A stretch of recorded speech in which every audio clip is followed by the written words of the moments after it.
Olá, muito bom dia. Começa agora mais um SBT Rio Eleições 2014. E hoje o nosso convidado ao governo do Rio de Janeiro é o candidato Tarcísio Mota, do PSOL. E também para essa sabatina nos auxiliam aqui os jornalistas Marcos Marinho, da Rádio Tupi, também a Cláudia Freitas, do Jornal do Brasil, e o Humberto Nascimento, nosso colega aqui do SBT Rio.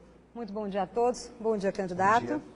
Minha pergunta é a seguinte: o senhor consta como um dos líderes, um dos fundadores do PSOL, mas há outros candidatos com mais nome dentro do partido, como, por exemplo, o Marcelo Freixo. Por que a sua escolha seria uma estratégia para uma futura eleição ou já para essa o senhor acredita que tem chances?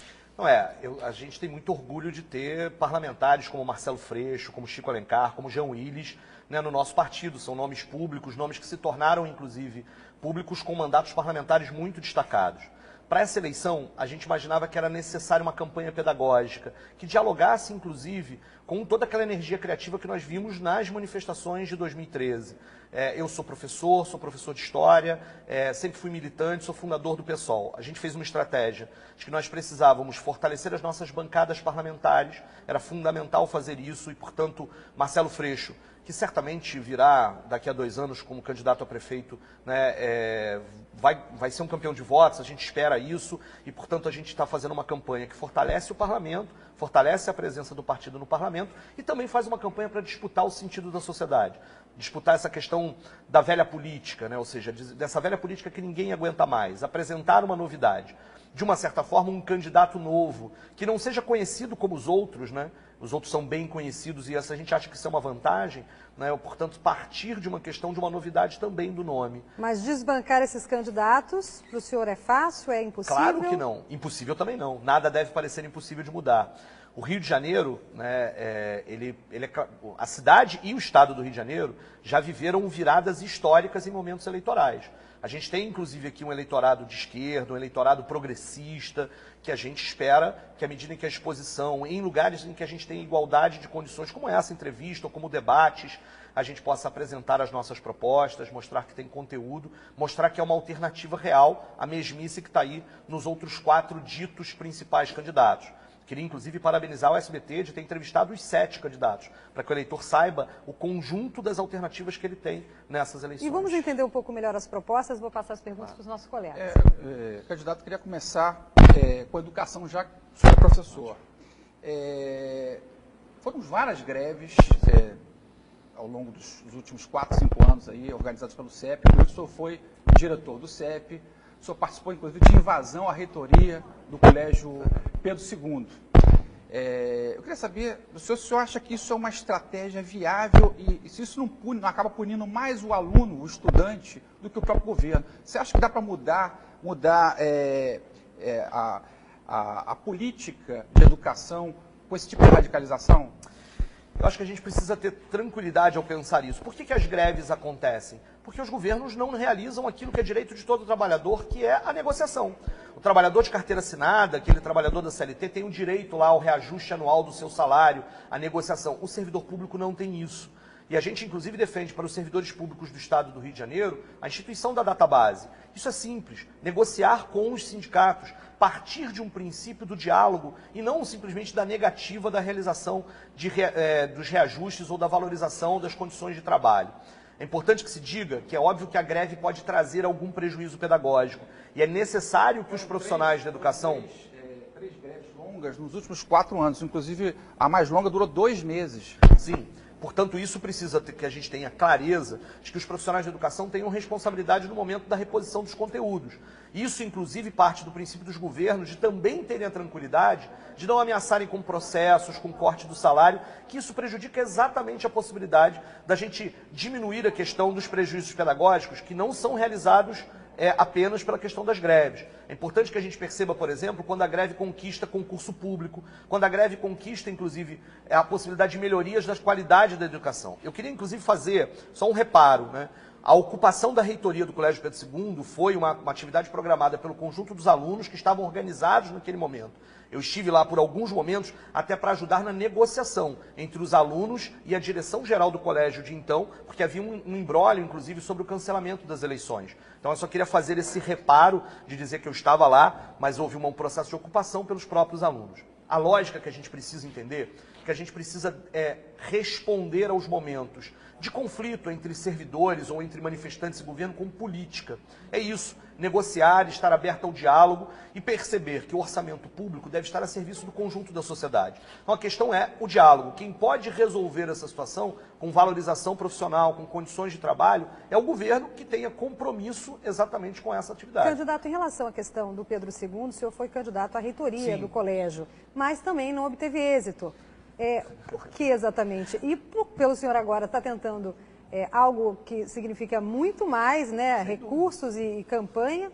Como é que o senhor avalia, se o senhor não conseguiu no Pedro II, o senhor acredita que vai conquistar os eleitores de um modo geral? Eu acho que a gente fez uma campanha que encantou o Colégio Pedro II.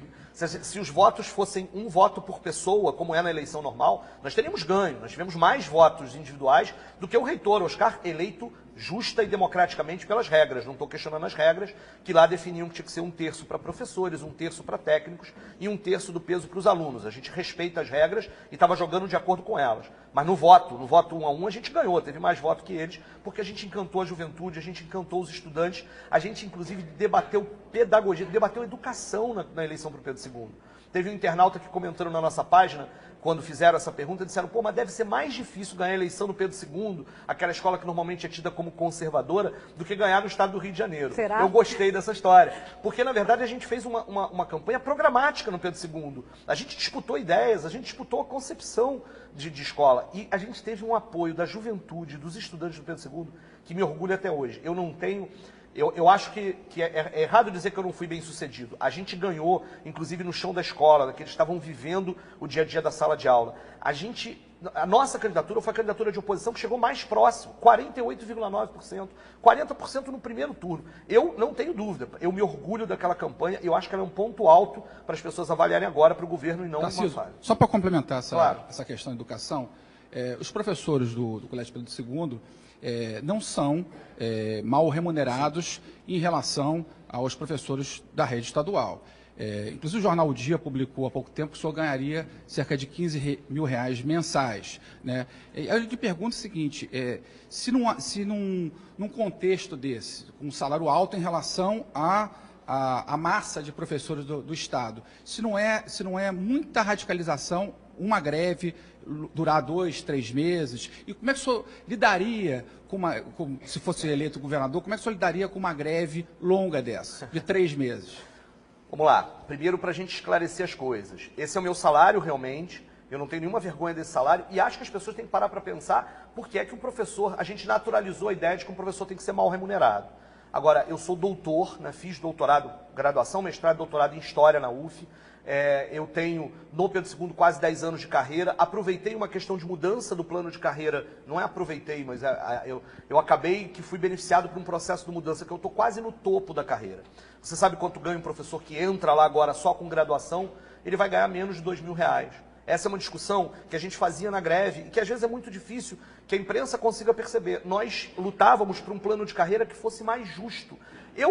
Se no final da greve, como aconteceu, eu não recebesse nenhum centavo a mais, não era problema. O nosso problema era o início da carreira e o fato de que a gente tem uma lógica. De que o professor a cada 2, 3 anos, 1 ano e meio, recebesse um percentual por valorização por tempo de serviço e por formação. Candidato, o governo vamos federal... movimentar um pouquinho a questão, porque a gente está falando de educação. Desculpa. E há outras prioridades também que o público gostaria de saber, senão nós vamos continuar o debate apenas falando sobre educação, que também é importante. Deixa eu só terminar passo, por favor, uma depois coisa. as perguntas também para os meus colegas. Deixa eu só, por favor, dizer isso. A gente não vai ter greve de 3 meses, sabe por quê? Esse é um direito do trabalhador, se tiver, porque a gente vai ter negociação desde o início, porque a gente vai valorizar o servidor. Essa é a saída para que a gente evite greves. Marcos e Cláudia. Candidato, o senhor falou nas manifestações e as imagens das manifestações são muito comuns nas propagandas do seu partido, o PSOL. Ano passado, aliás, esse ano, a deputada Janira Rocha se envolveu numa polêmica ao dar carona a uma ativista que estava sendo procurada pela polícia. Havia um mandado de prisão contra essa ativista. E muitas dessas manifestações terminaram em atos de vandalismo. Eu pergunto ao senhor, esse contexto não pode prejudicar a imagem do seu partido e da sua candidatura? O PSOL é um partido de militantes, de movimentos sociais, que estavam, muito antes das manifestações do ano passado, em manifestações. A gente aposta na organização da sociedade, a gente chama as pessoas a que elas se organizem no seu sindicato, na sua associação de moradores, no seu grêmio estudantil, no seu condomínio, nos seus espaços de coletividade. A gente acredita, e o lema da minha campanha, inclusive, é só a luta muda a vida. Que a mudança virá das pessoas organizadas, reivindicando ao poder público aquilo que precisa ser feito. E nós apostamos em mobilizações de massa. E nós apostamos também na questão do processo eleitoral. Portanto, num diálogo com o Estado, que pressiona para que o Estado cumpra o seu papel de garantidor dos direitos das pessoas. Então, eu acho que é fundamental que a gente primeiro perceba isso. Né? A imprensa hipervalorizou exatamente aquelas cenas. As manifestações foram muito mais do que isso. E manifestações foram muitos atos de vandalismo, muitas depredações. Mas muito mais do que isso. Nós tivemos 1,5 milhão de pessoas nas ruas no dia 20 de junho. A maior manifestação política da história deste país. E que o governo respondeu como? Com polícia e não com política. Nenhuma das pautas que as manifestações trouxeram para as ruas foi respondido. Mas qual seria a melhor resposta, então, para um caso de depredação numa manifestação? A polícia deveria agir como? Não, a gente tem que ter clareza com relação, primeiro, de que a violência partiu do Estado, grande parte delas. Nas manifestações que eu tive. Naquela manifestação de 1,5 milhão de pessoas, o que a polícia fez? Passou a cidade do Rio inteiro caçando manifestantes. A saída é o diálogo, a saída é a política. Se as soluções para aquilo, se a resposta para as pautas das manifestações tivesse acontecido, vocês acham que as manifestações teriam continuado daquela mesma forma? O que acontece é que a gente tem um processo de uma escalada de violência em que o governo foi incapaz de perceber as pautas, educação padrão FIFA, saúde padrão FIFA, melhoria dos transportes, nada disso foi resolvido. Mas, candidato, numa manifestação onde um grupo de ativistas, não vamos generalizar, claro, onde um grupo de ativistas depredou ônibus, depredou prédios públicos, incendiou lixeiras, espalhou lixo pela cidade, incendiou carros, enfim. Como que a sua polícia agiria para evitar isso? Excessos precisam ser coibidos com a lei e com a democracia. E os excessos tanto por parte de quem está na manifestação, quanto da polícia. Nós vimos PMs infiltrados, nós vimos P2 jogando coquetel molotov nas pessoas. A gente precisa, inclusive, pensar, alguma desses policiais ou os comandantes que determinaram essas ações estão sendo processados? Essa é uma pergunta que precisa ser feita para o lado. O direito à manifestação é um patrimônio da democracia. E os excessos, de parte a parte, têm que ser respondidos dentro da própria democracia e com a lei. Essa é a questão importante. Todos os processos, e isso tanto do momento em que é praticado um ato de violência que foi um excesso por parte dos manifestantes, quanto da polícia e do próprio Estado. Então, agora, esse a gente tem que ter seria clareza. Combatido como? Com diálogo? Claro, e com respeito à lei. Mas durante um protesto, qual é o sentido? Se o seu policial, o senhor no governo, se o seu policial se depara com uma situação de vandalismo num protesto, como ele agiria? Ele tem que respeitar a lei. Ele não pode ser policial infiltrado, ele não pode forjar flagrante. Nós mesmos vimos na Cinelândia, durante o contexto da greve da educação em outubro, policial jogando rojão, fingindo que era para poder prender as pessoas, forjando flagrante, forjando mochilas que sequer estavam presentes. Naquele dia da manifestação da chegada do Papa, a polícia deve agir dentro da lei. Os excessos precisam ser coibidos, de parte a parte. E isso é uma questão importante e é principalmente a questão do diálogo e responder com política e não com polícia. A gente não tem que ter medo das manifestações. E a gente não pode reduzir as manifestações aos conflitos que aconteceram. As manifestações foram importantes e criaram uma energia importantíssima que a gente não pode negar agora. Aproveitando, candidato, que nós estamos falando então de segurança pública também, o senhor e o seu partido defende a desmilitarização, né? Como seria feito então esse processo? Como seria esse processo? Como vocês avaliam isso? A desmilitarização como um todo, ela é prerrogativa nacional, ela tem que ser um projeto de emenda constitucional. Um governador pode tomar medidas desmilitarizantes desde já, de curto, de médio e de longo prazo. Do ponto de vista do curto prazo, a gente pode, por exemplo, criar uma ouvidoria e uma corregedoria externas, independentes da Secretaria de Segurança Pública. Esse é um elemento importante. A gente pode fazer um plano de carreira unificado, que valorize o servidor da própria segurança pública, que garanta a ele direitos. A gente pode, no médio prazo, reformar o currículo da formação. Eu queria lembrar aqui o caso do soldado Paulo Aparecido, que morreu sob tortura, né, sendo treinado, inclusive, para atuar nas UPPs. Se o policial é formado sob tortura, ele vai fazer o quê depois? E a responsabilidade, muitas vezes, não é nem desse próprio policial, o processo de formação dele está errado.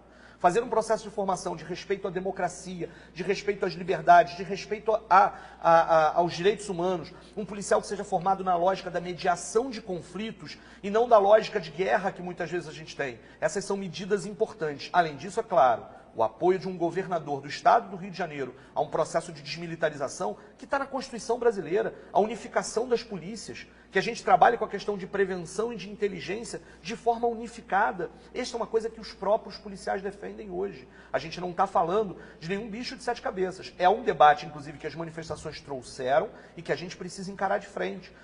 Eu acho que a gente tem que ser, inclusive, ousado nessa história, de fazer o debate com clareza. Qual é o sentido de nós termos uma polícia subordinada às Forças Armadas no Brasil? Qual é o sentido de que nós tenhamos essa hierarquia rígida e esse processo de formação como se fossem combatentes que veem as favelas e as periferias como territórios inimigos a serem ocupados, que veem o morador dessas regiões como inimigos e não o conjunto do tipo de criminalidade que tem que combater? Qual é o sentido de que nós não termos uma polícia que atue com base nos índices técnicos de homicídio, nos índices técnicos de estupro, que combata a questão do tráfico de armas, que modifica suas prioridades estratégicas? Mas qual a sua política de segurança? Hoje a gente vê a todo instante bases das UPPs sendo atacadas nas comunidades, policiais morrendo. Sim. Qual seria a sua política de segurança? No nosso entendimento, a gente tem alguns pilares que são fundamentais. O primeiro tem a ver com essa questão da formação de uma nova polícia, que era isso que nós estávamos falando aqui. É preciso mudar o processo de formação da própria polícia, que hoje é uma formação fast food. 6 meses, o policial já está na rua para poder atuar. Isso é um absurdo. No caso, os comandos também. Você está falando também dos comandos. Mudariam os comandos? Sim, nós precisamos mudar o processo de formação, esse é um primeiro elemento. O segundo é alterar a questão da prioridade estratégica. A gente tem uma situação, por exemplo, o que mata as pessoas na favela, na periferia, o que mata o policial são as armas. 70% das armas, a CPI das armas, presidida pelo Marcelo Freixo na Alerj, mostrou isso. 70% das armas apreendidas no Rio de Janeiro se tornaram ilegais dentro do Rio de Janeiro. Elas foram desviadas dos paióis da polícia, elas foram desviadas dos paióis das Forças Armadas, de empresas de segurança privadas. Qual é a fiscalização que o Estado tem sobre isso? Por que a gente não está marcando as munições para depois poder rastrear de onde elas estão vindo? Na grande parte disso, portanto, significa mudar a estratégia, a prioridade estratégica da política de segurança. A terceira é apostar na questão da gestão comunitária da saúde, da segurança, no policiamento comunitário. Nós defendemos o policiamento comunitário. E policiamento comunitário se faz de uma forma com diálogo e com participação da sociedade na gestão da própria política de segurança. Nós precisamos ir para um rápido intervalo. Daqui a pouquinho a gente volta com esse debate, falando sobre outros assuntos além de segurança. Mas antes, tem o SBT Rio, a Isabelle Benito dá os destaques de hoje do programa. Oi, Isabelle.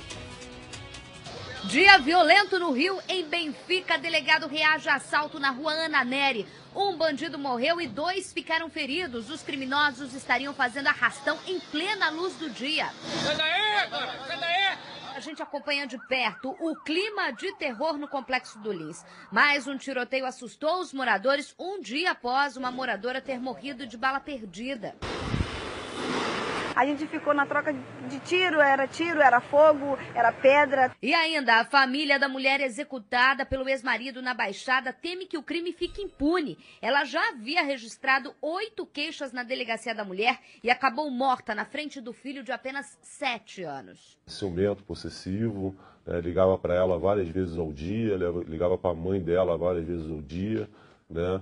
E era uma pessoa que realmente perturbava a vida dela. E tem mais, 5 pessoas são baleadas numa perseguição a bandidos na praia de Icaraí. 2 delas estavam passando pelo local quando foram atingidas. Mônica Chagas. Após 7 quilômetros de perseguição, os policiais conseguiram parar os criminosos exatamente neste local, na estrada Leopoldo Frois, em São Francisco.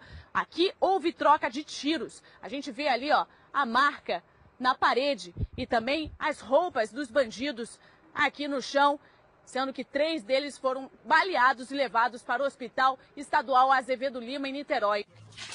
E você já deve ter ouvido falar do Desafio no Gelo, não é mesmo? Uma campanha para ajudar a arrecadar dinheiro para o combate à esclerose lateral amiotrófica. Vários famosos aderiram e o meu amigo Clóvis Monteiro me desafiou, veja. E eu desafio agora, atenção, a apresentadora do SBT Rio, Isabelle Benito. Também a nossa querida Beth Raposo, modelo e apresentadora. E você, minha amiga Jana Pimentina, Janaína Azevedo. Vamos lá? Ai...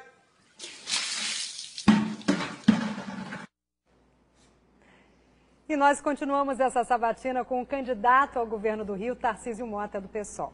Candidato, voltando a falar da questão de segurança, o senhor falou a questão da desmilitarização da Polícia Militar E eu gostaria de lhe perguntar como é que seria feito isso na prática, já que o senhor vai encontrar a Polícia Militar caso eleito. É uma questão de discussão legislativa. Sem dúvida. Mas assim, a gente precisa pensar, inclusive, em desmilitarizar todo o Estado. Hoje, várias políticas públicas estão pensadas a partir de uma ótica militarizada. Você teve recentemente agora um edital de cultura para as favelas que tinha um policial militar para decidir qual era o projeto que podia ou não. Né? A gente precisa ter tranquilidade com relação a isso, qual é a função da polícia, qual é a função do restante da questão. Sim, mas não será fácil, porque o senhor vai encontrar a polícia militar, caso eleito. Como é que o senhor vai fazer? Mas essa vai é uma ser uma coisa que mudança tem de apoio. lei, certo? A última pesquisa tem, inclusive, apoio entre os próprios policiais, entre os praças. E é importante que a gente faça isso. Então, primeiro a gente tem que mudar o processo de formação da polícia. Esse é um elemento importante, a ser feito com os próprios policiais. A gente vai discutir com eles um plano de carreira que seja unificado, para a gente unificar as carreiras, mesmo que nós tenhamos Polícia Civil, Polícia Militar, nós podemos ter uma carreira unificada, com a mesma lógica. Isso significa valorizar o servidor.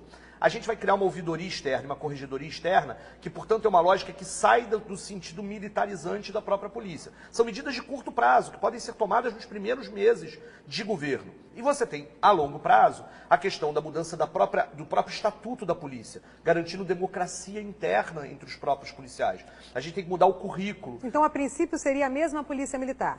Sim, mas a gente vai tomar medidas desmilitarizantes. A gente tem que tomar medidas desmilitarizantes que terminem com esta lógica militarizada, de uma hierarquia militar e de uma lógica de conflito. A gente tem que apostar numa polícia que faça mediação e que não entenda o cidadão tal numa lógica de inimigo. E aí essa é uma diferença importante para a gente fazer. E aí isso obviamente tem que estar casado com investimento na questão da inteligência, da prevenção e das mudanças nas prioridades estratégicas e na gestão comunitária e democrática da política de segurança pública. E bases da UPP seriam mantidas?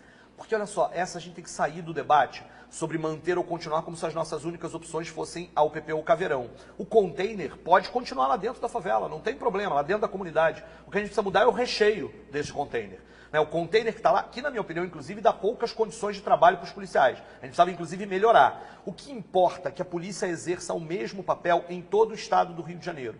Que o batalhão, a UPP, o container, a representação da polícia dentro da comunidade, ela cumpra o mesmo papel do que o batalhão, por exemplo, do Leblon. Hoje, na favela, quando alguém quer fazer uma festa, tem que ir lá pedir permissão para a UPP para que isso se realize. No Leblon, quem vai fazer uma festa no seu condomínio, lá na sua salão de festa, não tem que bater no batalhão para pedir autorização para acontecer. Portanto, o que a gente precisa ter clareza é que a polícia, nós precisamos formar uma nova polícia. Nós precisamos fazer com que a política de segurança garanta a vida e a liberdade das pessoas em todo o estado do Rio de Janeiro. E não apenas em determinadas áreas que interessam os investimentos, enquanto outras áreas são descartadas. E para isso, a gente precisa mudar as prioridades estratégicas da política de segurança. Só complementando, tem questões imediatas, que o senhor eleito só vai se deparar, que é o bandido, por exemplo, de fuzil na mão numa comunidade. Né? Você tem dito que não pode ser a política de segurança do Caveirão, mas e a política do fuzil na mão? Sim. Para nós, a gente tem que fazer uma política, inclusive, de fuzil zero. É isso. No combate à questão do próprio tráfico de armas, como eu estava dizendo aqui. Se a política de segurança não pode seguir uma lógica empresarial, é claro que nós também não podemos concordar com o domínio de outros grupos, nem do tráfico, nem das milícias. E nenhum partido combateu mais as milícias no Rio de Janeiro que o pessoal, na CPI própria das milícias, onde a gente mudou a própria concepção disso. A milícia hoje ocupa mais territórios do que o tráfico de drogas. E qual é a política de segurança que o atual governo do Estado tem para o combate às milícias? Milícia é máfia. A gente precisa cortar, inclusive quebrar os braços econômicos da milícia para retirar o poder que eles fazem sobre determinados territórios. E é claro que isso vai ter enfrentamento onde precisa ter. Vai ter enfrentamento não entendendo o morador da periferia como inimigo, mas entendendo como cidadão para garantir essa liberdade.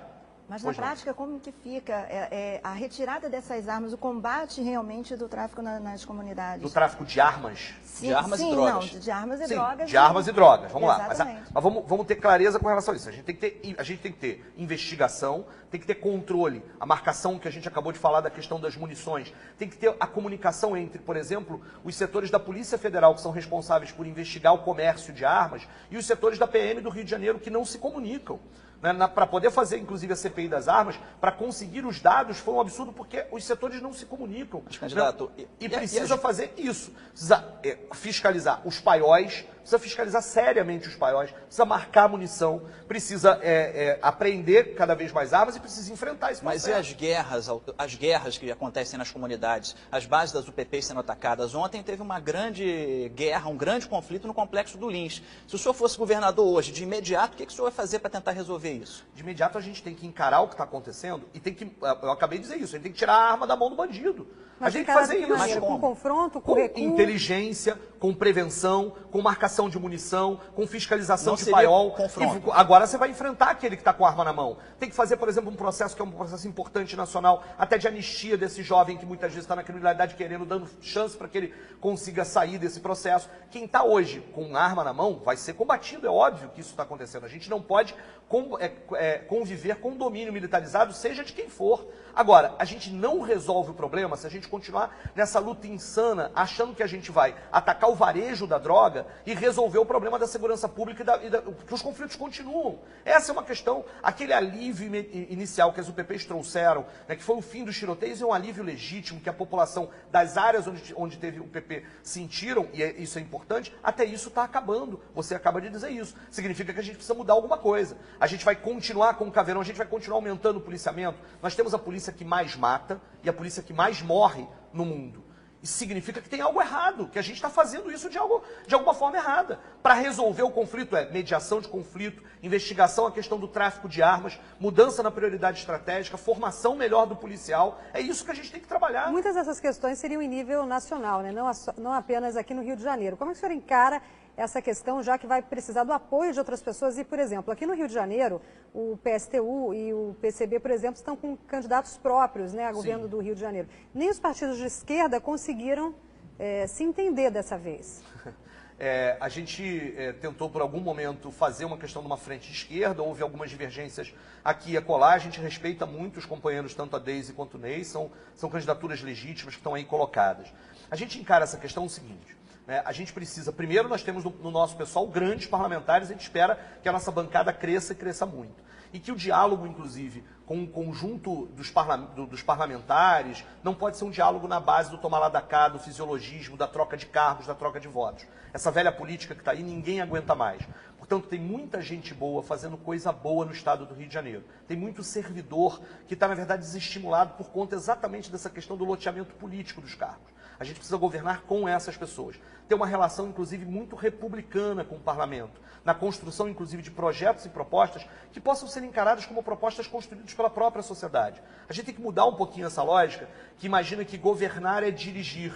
Governar é dar condições para que as pessoas participem da própria condução do processo do planejamento do Estado. A gente quer fazer um planejamento participativo, a gente quer fazer orçamento participativo. Nós imaginamos, inclusive, a questão de centros de planejamento de gestão que são territorializados para que todas as regiões do Estado possam participar do processo. A gente quer valorizar os conselhos de políticas públicas, que são conselhos hoje que normalmente são deixados de lado. A gente acha que o Poder Executivo tem que ser aquilo que o nome diz, ele tem que ser executor de políticas que são pensadas pelo conjunto da sociedade, nas suas múltiplas representações. A representação do parlamento, sem dúvida alguma, é isso, e a gente precisa valorizar isso, mas também as representações nos conselhos. A gente quer criar mecanismos de democracia direta.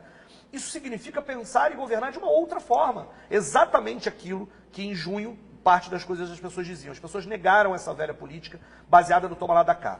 O debate da governabilidade é um debate importante, mas ele não pode ser desculpa para que a gente abandone o programa. Eu não posso, num programa, falar em reforma agrária e depois fazer aliança com o agronegócio e não realizar a reforma agrária. Isso não é possível. Ou a gente tem um programa e a gente vai, com esse programa vitorioso, dialogar com toda a sociedade para que ele seja implementado, ou a gente vai para o toma lá da cá do fisiologismo e abandona o programa. Candidato, falando de transportes, o senhor fala em redução de tarifas e caminhar para a tarifa zero. Sim. De que forma que isso seria feito?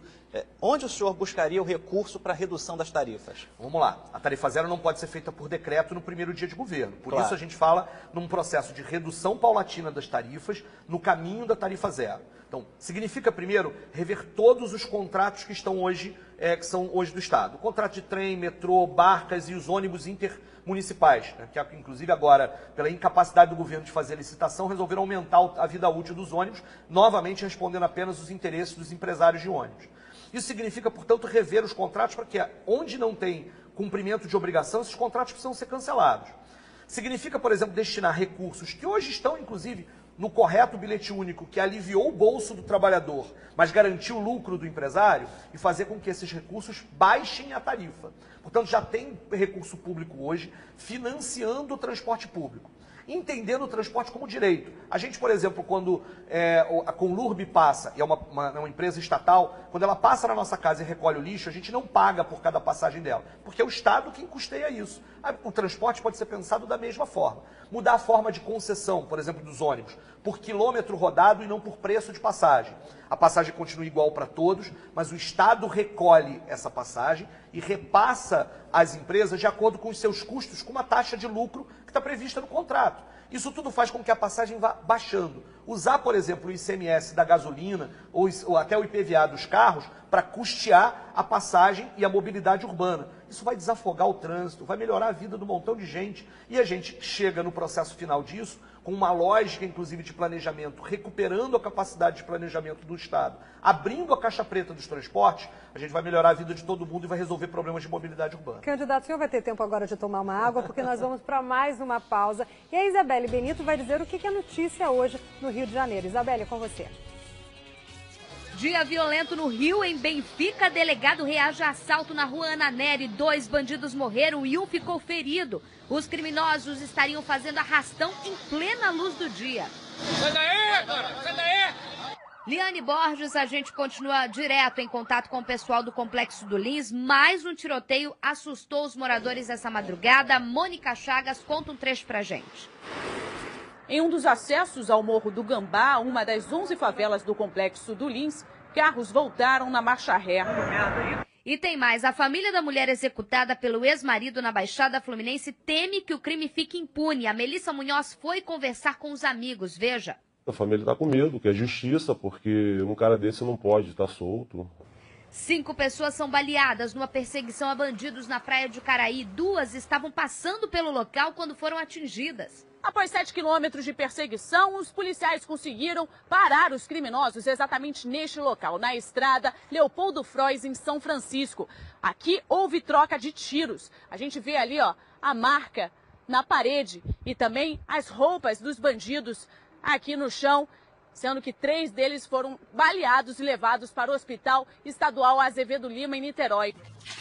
E você que fica aí na internet já deve ter ouvido falar no Desafio do Gelo, uma campanha para ajudar a arrecadar dinheiro para o combate à esclerose lateral amiotrófica. Vários famosos aderiram e o meu amigo Clóvis Monteiro, da Rádio Tupi, me desafiou, veja. E eu desafio agora, atenção, a apresentadora do SBT Rio, Isabelle Benito, também a nossa querida Beth Raposo, modelo e apresentadora, e você, minha amiga Jana Pimentina, Janaína Azevedo. Vamos lá? Ai!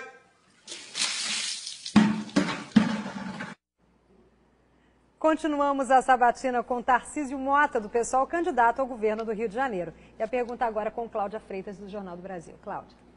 Candidato, ainda sobre mobilidade urbana. Hoje a população do Rio vem sofrendo com muitos engarrafamentos e o tempo de deslocamento do trabalhador da casa para o trabalho, do trabalho para casa é enorme. Né? Então, eu pergunto para o senhor sobre os seus planos para esse setor, aí, essa conexão entre os modais, né? Metrô, barcas. O que o senhor pensa aí para a população? Primeira coisa fundamental que a gente perceba de que, dependendo quem financia as campanhas eleitorais, os governantes depois não têm condições de fazer o que precisa ser feito. Né? Quem paga a orquestra escolhe a música. Candidato financiado por grande empreiteira que controla trem, barco ou metrô, depois não vai enfrentar os interesses desses empresários. Esse é um elemento importante. Como é que a gente imagina isso? Primeiro, o metrô precisa funcionar em rede. A gente precisa terminar a linha 2 fazendo a ligação Estácio, Carioca, Praça 15. Isso, e depois fazendo a ligação Gávea-Uruguai, para que a linha 1 seja circular e as outras linhas partam deste mesmo processo. Isso significa pensar o transporte como transporte de massa. 2, a gente precisa melhorar a qualidade dos trens, garantindo segurança, garantindo horário, garantindo qualidade do próprio atendimento. É isso que vai resolver o problema da Baixada Fluminense. Não dá para poder dizer que a gente vai esticar o metrô da Pavuna para a Baixada, aumentando a tripa e sobrepondo as várias linhas do metrô no único ramal. Isso é um absurdo, é errado em qualquer parte do mundo. E a gente precisa valorizar a questão do transporte pelas barcas. O contrato original da concessão das barcas previa uma estação em São Gonçalo e uma outra estação na Baixada Fluminense. Isso sumiu na renovação do contrato durante o governo Sérgio Cabral. A gente precisa resgatar essa história, realizar extrações das barcas nesses espaços e aí a gente consegue integrar os modais. Integrar os modais com muito mais amplo, baixando a tarifa e fazendo o bilhete único funcionar por mais tempo e caminhar no sentido da tarifa zero em todos eles. Isso significa que a gente tem a questão do transporte rodoviário apenas como alimentador dos modais de transporte de massa. Nós vivemos numa região metropolitana densamente povoada. Não dá para continuar pensando pequeno apenas no transporte rodoviário e engarrafando. Vivemos num estado cada vez mais caro, cada vez mais poluído, cada vez mais engarrafado. Tem que mudar a lógica desse processo. Mantendo o valor realmente das passagens. Sim, mantendo e reduzindo. Essa passagem nossa é muito cara. E ela, na verdade, ficou mais barata para o trabalhador, mas para o empresário continua lucrativamente. Nós temos um governo que só pensou no lucro desses empresários durante esse tempo todo. O Estado tem que garantir direitos para todos e não apenas o lucro dos grandes empresários. Em relação a drogas, o senhor é público, defende a descriminalização das drogas e, inclusive, apoia um projeto, um deputado do seu partido, que defende a anistia para traficantes. Eu queria saber do senhor se isso não vai na contramão do que pensa a sociedade que defende até penas mais rigorosas, mais duras. Pois é, a gente precisa fazer os debates importantes para a sociedade. A campanha política deve servir para isso. Eu peço ao eleitor que está em casa, inclusive, para parar e para refletir um pouquinho sobre as propostas que aparecem.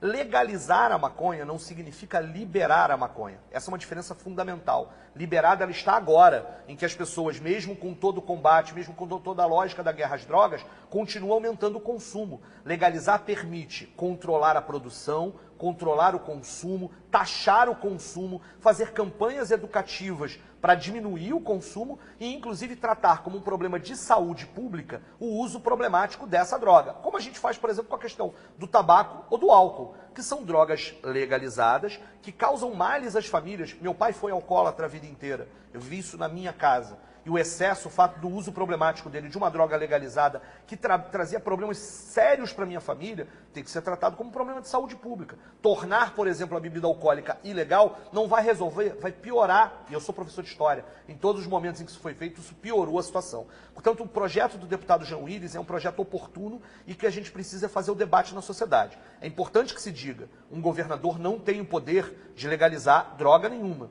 Isso é um debate nacional. Mas nós não escondemos a nossa posição. E a gente quer fazer o debate com a sociedade, a gente quer fazer o debate com as pessoas, que consiga entender que esse é um debate necessário. O processo de guerra às drogas está dando errado no mundo todo. E não é falta de investimento, não é falta de polícia. Ele dá errado nos Estados Unidos, onde, na verdade, há o maior tipo de investimento nesse processo da chamada guerra às drogas. Aqui na América Latina, ele funciona como uma guerra aos pobres disfarçado. E, portanto, a gente precisa rever este debate, abrindo mão dos nossos preconceitos e discutindo com especialistas, com médicos, com neurocientistas, com cientistas sociais. A gente não está querendo abrir mão do debate, a gente quer fazer esse debate.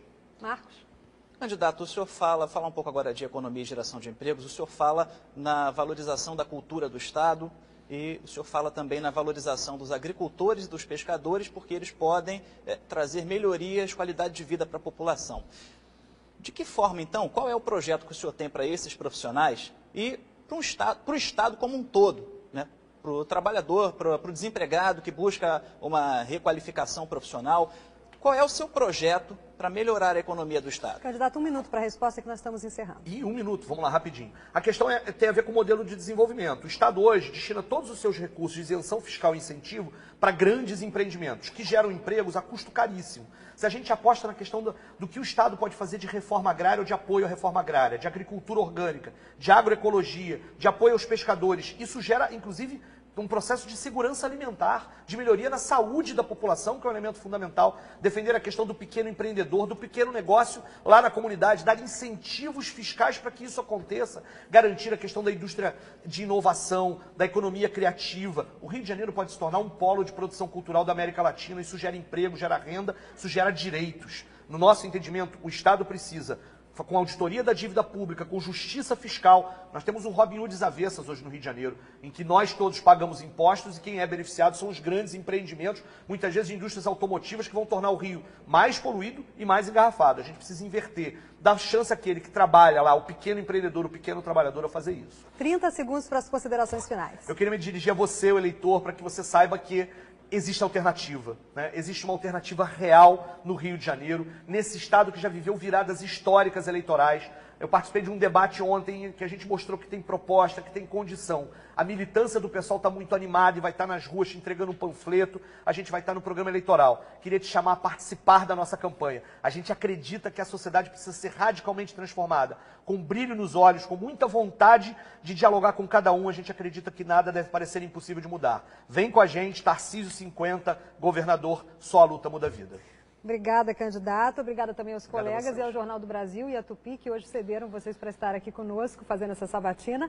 E o SBT Rio Eleições fica por aqui. Muito obrigada à companhia de todos também. Agora é a vez do SBT Rio com a Isabelle Benito. Tchau, tchau.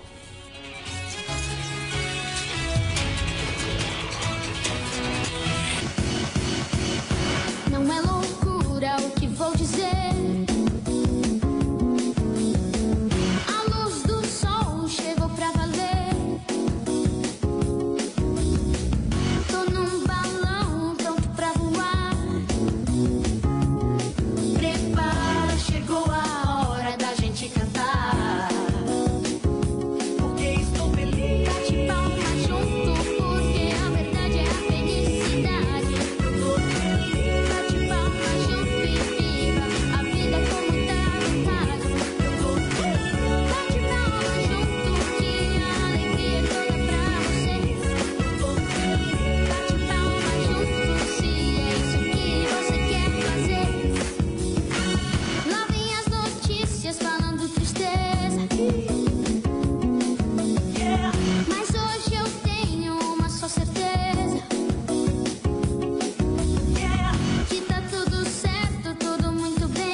SBT Rio.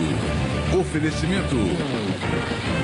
Novo pilão extra forte, extraordinariamente forte. Aniversário Inter. Todo dia 10 ofertas surpresas.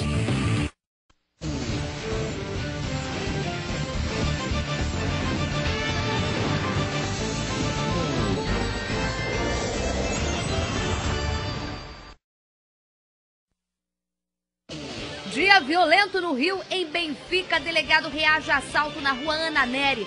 Um bandido morreu e 2 ficaram feridos. Os criminosos estariam fazendo arrastão em plena luz do dia. Sai daí, cara! Sai daí! A gente acompanha de perto o clima de terror no Complexo do Lins. Mais um tiroteio assustou os moradores um dia após uma moradora ter morrido de bala perdida. A gente ficou na troca de tiro, era fogo, era pedra. E ainda, a família da mulher executada pelo ex-marido na Baixada teme que o crime fique impune. Ela já havia registrado 8 queixas na delegacia da mulher e acabou morta na frente do filho de apenas 7 anos. Ciumento, possessivo, ligava para ela várias vezes ao dia, ligava para a mãe dela várias vezes ao dia, né? E era uma pessoa que realmente perturbava a vida dela. E tem mais, 5 pessoas são baleadas numa perseguição a bandidos na praia de Caraí. 2 delas estavam passando pelo local quando foram atingidas. Mônica Chagas. Após 7 quilômetros de perseguição, os policiais conseguiram parar os criminosos exatamente neste local, na estrada Leopoldo Frois, em São Francisco. Aqui houve troca de tiros. A gente vê ali, ó, a marca na parede e também as roupas dos bandidos aqui no chão, sendo que 3 deles foram baleados e levados para o Hospital Estadual Azevedo Lima, em Niterói. E você já deve ter ouvido falar do Desafio no Gelo, não é mesmo? Uma campanha para ajudar a arrecadar dinheiro para o combate à esclerose lateral amiotrófica. Vários famosos aderiram e o meu amigo Clóvis Monteiro me desafiou, veja. E eu desafio agora, atenção, apresentadora do SBT Rio, Isabelle Benito. Também a nossa querida Bete Raposo, modelo e apresentadora. E você, minha amiga Jana Pimentina, Janaína Azevedo. Vamos lá? Ai... Esse é o Consultor. Olá, meu povo brasileiro carioca, muito obrigada por me receber na sua casa. E aí, será que eu tomo banho de gelo? Quem eu desafio? Pode mandar pra gente aí, ó, no WhatsApp, quem que você quer que eu desafie. Já tem algumas pessoas aqui na minha cabeça, mas estão me chamando urgente, câmera 3 aqui, pra mostrar que eu chamei também com urgência Dr. Carlos Augusto Nogueira, porque essa manhã a gente teve uma surpresa. A gente começa ao vivo, direto do viaduto da Ana Nery, pode abrir a janelinha aqui, onde agora há pouco, agora pela manhã, um delegado reagiu a uma tentativa de assalto. Eduardo Oliveira está acompanhando tudo de perto, tem as primeiras informações. Ele reagiu ou ele viu os caras assaltando? Eduardo, boa tarde. Boa tarde, Isabelle Benito. O delegado identificado como Rodrigo Barros, ele é delegado adjunto da delegacia do Engenho Novo. Ele reagiu ao assalto. 4 homens em 2 motos, eles assaltaram 2 senhoras no viaduto Ana Nery e seguiram em direção à Rua General Cordeiro, aqui próximo à Rua Rodrigues Santana, onde nós estamos. Eles tentaram assaltar o delegado e ele reagiu de dentro do carro. Efetuou 5 disparos contra os bandidos, Isabelle Benito. 2 foram baleados de imediato. O terceiro tentou se aproximar, também foi baleado. Os 3 feridos, 1 tentou fugir e chegou a este ponto aqui, de onde nós estamos, na Rua Rodrigues Santana, fica a cerca de 50 metros do local, de onde eles tentaram Essa agora roubar é o a imagem delegado. ao vivo, né, Du? Você está mostrando agora a imagem ao vivo, exatamente nesse ponto onde meus amigos que estão em casa, a gente viu um rapaz sendo retirado agora na maca pelos bombeiros, ele estava ferido, tentou fugir e exatamente nesse ponto, né, Du? Repete a localidade, por favor. Exatamente, nós estamos aqui na Rua Rodrigues Santana, Isabelle Benito, bem próximo do local de onde eles tentaram roubar, assaltar o delegado Rodrigo Barros. Ele saía do plantão, estava no carro, o carro dele tem isso, o filme. Mesmo assim, de acordo com testemunhas, Isabelle, 2 homens em uma moto, eles se aproximaram e bateram no vidro. O delegado não pensou 2 vezes, efetuou 5 disparos contra os bandidos. Um terceiro ainda tentou se aproximar e também acabou sendo baleado, Isabelle. E o quarto é um menor de 13 anos que também fazia parte deste bando. Que absurdo, 13 anos, é isso que dói mais ainda na gente. Bota o doutor delegado aqui, vou confessar agora para ele, ao vivo. Doutor esteve hoje aqui pela manhã com a gente. Quando eu fiquei sabendo, não é longe daqui. Eu pensei, será que o doutor saiu, foi fazer alguma coisa, teve alguma audiência? Porque qualquer delegado vai saber, se não era, pedir para ligar imediatamente para ele. Ainda bem que é um sufoco danado com qualquer pessoa, ainda mais com quem a gente gosta, com quem a gente conhece. Doutor, assim que eu fiquei sabendo, pedi para ligarem para o senhor estava bem, e pedi para o senhor ir atrás dessa história desse colega. O que o senhor traz de informação para a gente? O que teria acontecido exatamente? Primeiramente, boa tarde a todos. Realmente, é claro, Isabelle, você perguntou ao Eduardo sempre muito bem informado, mas foi uma tentativa de assalto, realmente, porque os tiros, você pode reparar que os tiros são todos na janela do delegado. Se ele estivesse verificando uma situação de arrastão em que ele intercedesse sem ser abordado, ele abriria a porta ou abaixaria o vidro, que ele teria um ângulo de visão mais propício para disparar a arma de fogo dele. Ação legítima defesa, tá, Isabelle? Não vai ocorrer nada com ele. Eu conversei com as pessoas ligadas, ele é um delegado novo, estava saindo de plantão, ele agiu muito bem. Quando a gente sai de plantão, a gente sai muito cansado. Então, assim, deve ser bom de tiro, o rapaz deve ser bom de tiro, porque é uma situação difícil, mesmo assim ele acertou. Agora, eu tenho certeza que o que mais foi crucial nesse caso foi o fato do delegado ter agido pegando eles de surpresa. Com certeza eles bateram no vidro e ficaram olhando para ver se vinha, alguém, para ver se a polícia chegava, alguma coisa assim. E o delegado agiu muito bem, agiu pegando os rapazes de surpresa. O senhor falou um fator importante, bota o Eduardo aqui na janelinha, aqui ó, tô olhando para cima, Eduardo tá aqui na minha cabeça. Eduardo Oliveira, a pergunta que eu te faço é justamente essa. Você falou que o carro do delegado tem isso filme bem forte, justamente por um fator de segurança do agente de segurança, que no caso é um delegado. Esses bandidos não queriam pensar que teriam o azar de interceptar um carro durante o arrastão e lá dentro tivesse um delegado que atira bem ainda por cima, né? Com certeza, Isabelle. E o pior disso é que logo depois que eles assaltaram essas duas mulheres, uma delas é advogada, estava bastante nervosa, elas já chegaram e prestaram depoimento na 25DP, que é a delegacia do Engenho Novo. Elas não quiseram gravar a entrevista e foram embora rapidamente. Elas informaram o seguinte: os 4 homens em 2 motos, bastante agressivos, estavam fortemente armados, assaltaram essas 2 mulheres. Em seguida, logo depois que eles desceram o viaduto Ananeri, eles abordaram o carro do delegado. Tiveram azar. Um policial tinha acabado de sair do plantão e estava armado. O delegado Rodrigo Barros, Isabelle, ele não pensou 2 vezes. Ele atirou de dentro do carro. Logo depois do tiroteio, um dos bandidos se aproximou e também tomou um tiro. E só para confirmar, viu, Isabelle? São 2 bandidos mortos neste momento. Um morreu exatamente neste local e o outro no Souza Guiar. No Souza Guiar, foi atendido. Exatamente. A gente tinha informação logo de um morto no local, que a gente tinha confirmado, visto o corpo. Tinha a imagem aqui, que é aquela que a gente manchou para não chocar o pessoal em casa. Então, confirmado o outro. Ali, quem conhece o Ananeri, você aí de casa que se conhece vai saber do que eu estou falando, senão eu vou te explicar. No Ananeri, na subida do viaduto, não tem para quem correr. Por isso que os caras justamente fazem o arrastão ali, rota de fuga só para quem tem moto. Quem tá de carro no trânsito, ali na subida do Ananeri, fica parado, só fica à mercê da bandidagem. Detalhe, doutor delegado, sim, pode falar. Queria confirmar com o Eduardo sempre... Eduardo, eu não estou vendo disparos de arma de fogo no carro do delegado, a não ser no vidro. Ou seja, ele reagiu tão rápido que eu acho que os caras não tiveram nem tempo de reagir. Confere, Eduardo, eu não estou vendo o carro, de repente o pessoal deu um tiro, está do outro lado. O carro está aí na tela pra gente, Paulinho, sinceramente, eu não estou vendo. E outra coisa, Eduardo, confirma o calibre, porque quando a gente entra na Polícia Civil, a gente recebe um calibre .40, que é um calibre que machuca, sabe, Eduardo? Um calibre que quando pega um tirinho, Isabelle, o cara cai, não é que nem 380. E exatamente esta arma do delegado, viu, machuca. Carlos? É a arma? Exatamente, .40, a arma que estava portando o delegado Rodrigo Barros, e os bandidos não tiveram tempo de reagir diante da ação do delegado de polícia. E outra informação... Viu, Isabelle, outra informação é o seguinte: os 4 são da comunidade de Manguinhos e 3 deles já tinham passagem pela polícia pelo mesmo tipo de roubo. São esses caras que aumentam a nossa estatística. Confirma, Isabelle. então, o que o senhor está falando, a imagem do carro na tela. São 5 tiros, pelo menos, né, do que a gente está vendo, só os tiros disparados de forma rápida pelo delegado. É porque quando assalta, Isabelle, quando assalta assim, ó. olhando, entendeu? Aí o delegado vem de dentro e brinca. Então isso filme, né? Aquele filme que dá para ajeitar o cabelo, dá para botar a mão no nariz e inclusive protege o rapaz no momento desse. Foi rápido, hein? Meu pai do céu. Também é outro fator aqui que a gente não deseja a morte de seu ninguém, mesmo que seja de bandido. Agora, vou te falar, se o delegado fosse reconhecido pela bandidagem, você já saberia quem que a gente estava chorando a alma aqui, né? Infelizmente, do agente público. Então, não preciso nem falar mais nada. E a madrugada foi de intenso tiroteio entre traficantes e policiais no Complexo Dolins. Continua o terror por lá. Após o confronto, 3 ônibus foram incendiados na autoestrada Grajaú-Jacarepaguá. As informações com a repórter Mônica Chaves.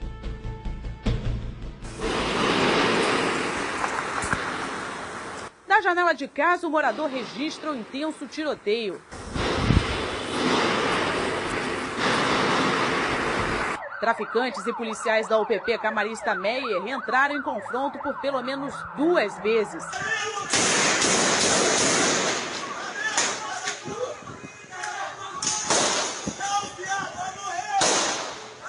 Muitas pessoas estavam na rua e precisaram se abrigar.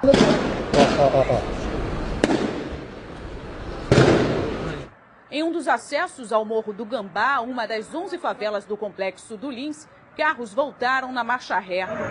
Tá. Sobe não, hein? A poucos metros dali, na Avenida Menezes Cortes, essas mulheres estavam nervosas por conta do tiroteio e de veículos que foram queimados. A gente ficou na troca de tiro, era fogo, era pedra, tudo, cada um vinha de um lado. O motorista também já não sabia mais o que fazer. Ele, de tão nervoso, ele não conseguia abrir o ônibus. A gente começou a gritar, tem criança, tem criança, tem criança.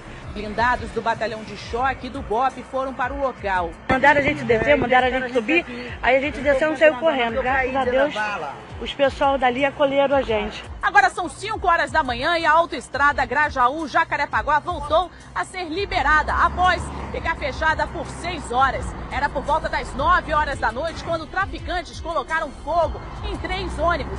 Um deles está aqui, que é da aviação Redentor. As pessoas que estavam dentro dos coletivos ficaram desesperadas. Algumas desceram a estrada, outras se abrigaram nas casas das pessoas que moram aqui à beira da autoestrada Grajaú-Jacarepaguá. Os funcionários agora estão tirando o ônibus que ficou completamente tomado pelas chamas. Durante a troca de tiros, um rapaz de 18 anos foi baleado. Rômulo Macedo foi atingido na coxa e foi encaminhado para o Hospital Federal do Andaraí.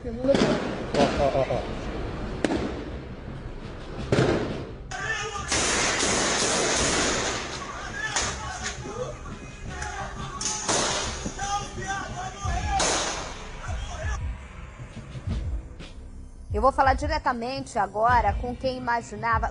Volta comigo um pouquinho lá atrás, quando tentavam ocupar o Lins, que veio até serviço de inteligência da Secretaria de Administração Penitenciária, coisa que eu nunca tinha visto. E aí fala, Isabelle, porque lá o bicho pega. Tá aí, sobe som, Dri. Pega, sim, senhor. É tiro de fuzil, meu amigo, como tá destacando o delegado aqui. Se você prestar atenção, a gente tem o tiroteio logo após um dia ter enterrado a moça que morreu inocentemente de bala perdida. E a imagem que me deixa mais triste é uma mãe com recém-nascido no colo e uma criança assustada com o olho desse tamanho vindo do hospital e tendo que ver uma cena como essa. Doutor delegado, o senhor destacava que eles começaram primeiro com um motim ali e agora a gente está vendo arma de fogo. Os últimos conflitos que nós vimos nessa localidade, nós vimos a população reagindo, até porque estavam inconformados com prisões, que eles achavam que não deveria ser prisão. Salvo engano, foi um desacato o último fato relacionado ali, que a mãe discordou que o filho foi preso por desacato. E aí os moradores, no caso são os moradores que ainda tentam permanecer, aqueles traficantes que ainda tentam permanecer, jogavam coquetéis molotovs, jogavam pedras, entulhos, não sei se você lembra. Agora é tiro. Ou seja, eu acho que está havendo houve algum tipo de articulação para entrar com a arma ali, ou foi um momento propício para se entrar com a arma, porque a moça que morreu não é traficante, Isabelle, a moça que morreu é uma pessoa decente. Ou seja, mais uma vez estão se aproveitando desse momento para se articular e combater a unidade de polícia pacificadora. O Hospital Federal do Andaraí informou que o paciente Rômulo Macedo, que deu entrada no setor de emergência ontem, foi medicado e aguarda uma nova avaliação médica para receber alta. Já o consórcio Transcarioca disse em nota que repudia mais esse ato criminoso, isso em relação a queimar o ônibus, que pôs em risco os passageiros ali que estavam dentro do ônibus, né? Com os 3 ônibus incendiados nessa madrugada, sobe para 47 o número de coletivos atacados somente este ano na cidade do Rio de Janeiro. E o repórter Eduardo Oliveira acompanhou a situação no Complexo do Lins agora pela manhã para saber como que está a situação depois de 2 dias seguidos de tiroteio. Veja. Os ônibus só voltaram a circular pela autoestrada Grajaú-Jacarepaguá por volta das 8 horas da manhã, 4 horas depois de ter sido liberada para o tráfego. Até os ônibus fretados por empresas particulares tiveram dificuldade em transitar pela via. Está prejudicando a gente. Hoje eu trabalho na Barra, tenho que descer a pé para pegar um ônibus aqui no Grajaú, para soltar na freguesia para conseguir pegar um até a Barra. Crianças também foram obrigadas a seguir a pé para chegar na escola. Tem muita gente já dentro de 7 horas, 15 para as 7. Já era para o seu ônibus ter passado? Ah, já. Muita gente desceu para pegar ali embaixo. Equipes do BOP e do Choque, que foram mobilizadas para reforçar o policiamento aqui na região, ficaram no local apenas durante a madrugada. E no início da manhã, o clima continuava tenso. Acaba de chegar um reforço de policiais que atuam aqui na UPP, do Complexo do Lins.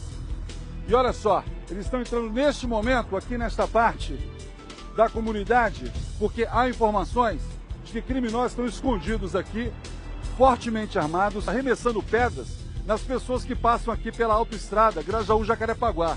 Eles se dividem em equipes, enquanto os policiais sobem aqui, nesta parte do Morro da Cotia, aquela equipe ali de policiais, eles descem a autoestrada em direção ao Grajaú para tentar cercar os bandidos. Situação bastante tensa neste local e a gente observa o pouco movimento. Pedro, se aproximar aqui um pouco mais, pelo horário, olha só, poucos carros estão passando por aqui neste momento em direção a Jacarepaguá. Geralmente o trânsito aqui é mais intenso neste horário, são exatamente 8 horas da manhã e poucos carros estão passando. O tiroteio aconteceu um dia depois da morte de Joana Dark. A recepcionista do salão de beleza foi atingida por bala perdida quando passava pelo Complexo do Lins na comunidade da Cachoeirinha. Ela ainda foi socorrida, mas morreu pouco tempo depois. O corpo foi enterrado ontem no cemitério de Inhaúma.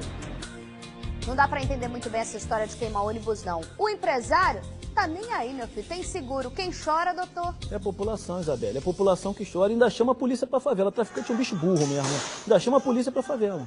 É impressionante. Você vê aí a gente mostrando as pessoas tendo que buscar, pegar ônibus, descer toda a Grajaú, que a gente sabe que é complicado. O trabalhador, porque não tinha ônibus passando na localidade. A gente tá vendo a imagem, o pessoal descendo a pé. É isso que mais a gente tá comentando aqui, né, doutor? Isabelle, criança da comunidade. Você vê que não deve ser traficante da comunidade. Criança da comunidade pode se largar da mão do mais velho e ir pra rua ser atropelado. Ou seja, queimar ônibus só prejudica a comunidade. Porque o dono de empresa, como você falou, tem seguro.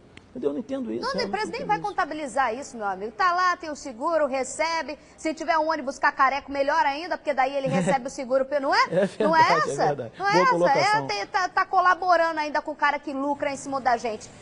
Gente, bombeiro morre. Essa notícia é triste mesmo? Bombeiro morre dentro do quartel central. Quem tem as informações ao vivo agora é Daniel Penafirme.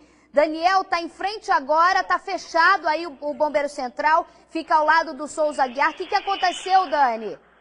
É verdade, estamos posicionados aqui, Isabelle Benito, bem na porta do quartel central do Corpo de Bombeiros, porque um subtenente, identificado como Leonardo Barbosa, de 31 anos, ele que era integrante da banda da corporação, morreu agora pela manhã depois de ter passado mal num teste de aptidão física que era realizado pelos bombeiros no campo de Santana, que fica bem em frente ao quartel central. Os bombeiros estavam fazendo uma prova de corrida, de acordo com os bombeiros que chegaram a dar declarações aí à imprensa. Esse teste consistia em correr 2,5 km e durante esse teste de aptidão física, o subtenente Leonardo Barbosa, de 31 anos, passou mal, foi levado pelos seus companheiros para dentro do quartel, lá para o posto médico, que fica no interior da unidade, mas foi um infarto fulminante, ele acabou não resistindo e faleceu aos 31 anos de idade, esse bombeiro que era da banda da corporação. O Corpo de Bombeiros emitiu uma nota dizendo que o militar foi atendido pela ambulância, né, que acompanhava esse teste físico, depois encaminhado ao posto médico, mas acabou falecendo e disse também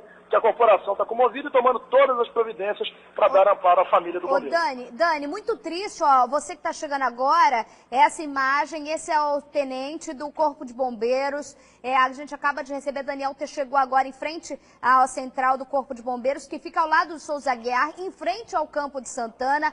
Um bombeiro jovem. Esse tipo de teste físico é comum, né, Dani? É comum eles realizarem, principalmente em frente ali que fica o quartel central, que é o Campo de Santana.